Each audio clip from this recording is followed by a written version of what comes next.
If you want your life to become a lot easier, if you want more flow, less resistance, and a feeling of freedom, almost like everything is available to you, that you can do pretty much anything you want, then start trying it.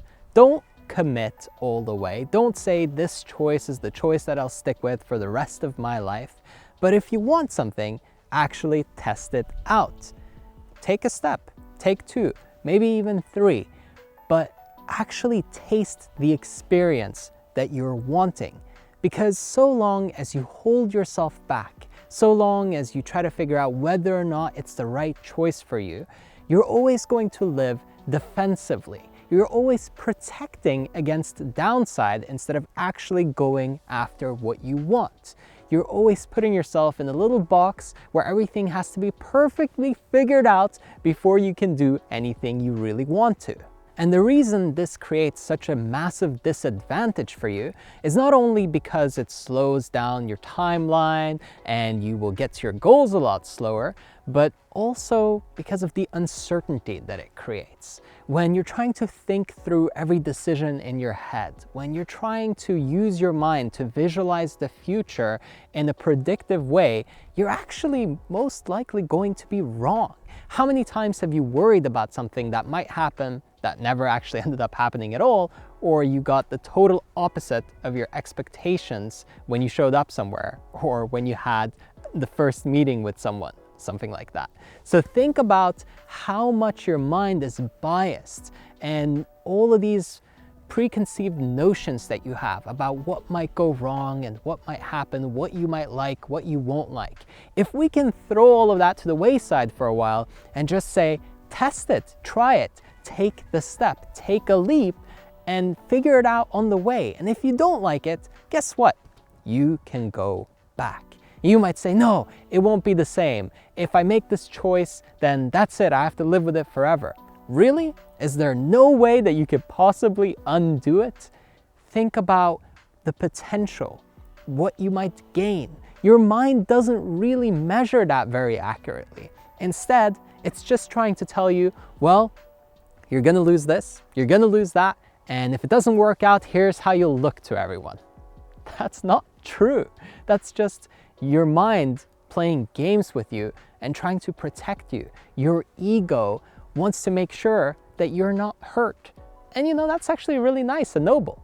Only thing is, it sucks because it's mostly wrong and it makes you take decisions and use your weird anxiety, tension, resistance as the major deciding factor between whether you should move forward on something or not. And this goes for all your decisions in your relationships, in your career or business, in your health, both mentally and physically. If you're not trying a new sport, how can you really even know if you'll like it or not?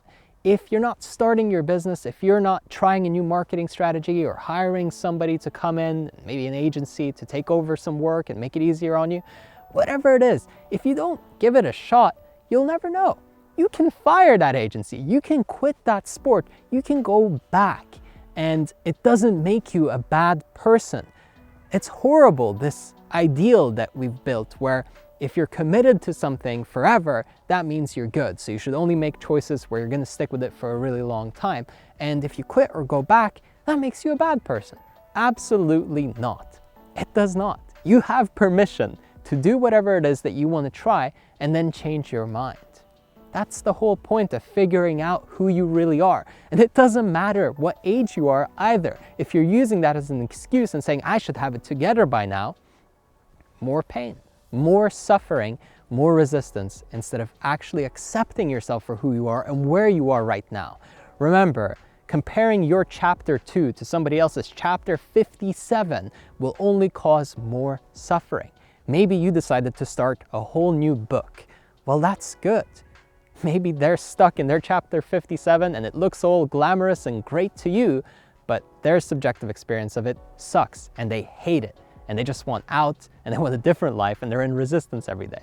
Now, it's not about other people, it's about you. It's about you being happy and fulfilled. And for that to happen, if you're not experimenting, if you're not trying new stuff, if you're not taking chances, if you're still playing defense, then your life is much harder than it needs to be, and you are less happy than you potentially could be. So let this be a wake-up call in the moment where you realize, I can do more, I can try new stuff, and I can always go back if I'm not happy. Also, if you've been thinking about stepping up your life to the next level, if you're working on your goals and you want to be more accountable, have a push to actually achieve what it is that you want, and have somebody there with you who has your back and make sure that you're performing optimally every week, then I invite you to go ahead and book a one-on-one consultation with me. Just hop over to erafael.com. The link is in the description, and over there you can book the one-on-one call with me. We'll talk, see if we're a good fit, and if so, maybe we can work together. Just one more thing that I want you to remember, and it's that most of your restrictions are self-imposed. Yes, they might have been suggested by someone else, but you choose to buy into them.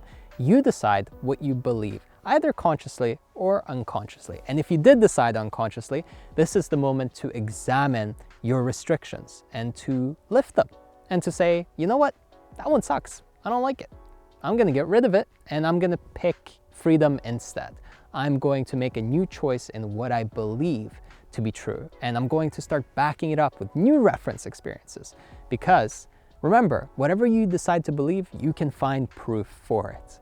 Even the craziest of things. As we know, many people have some pretty crazy beliefs.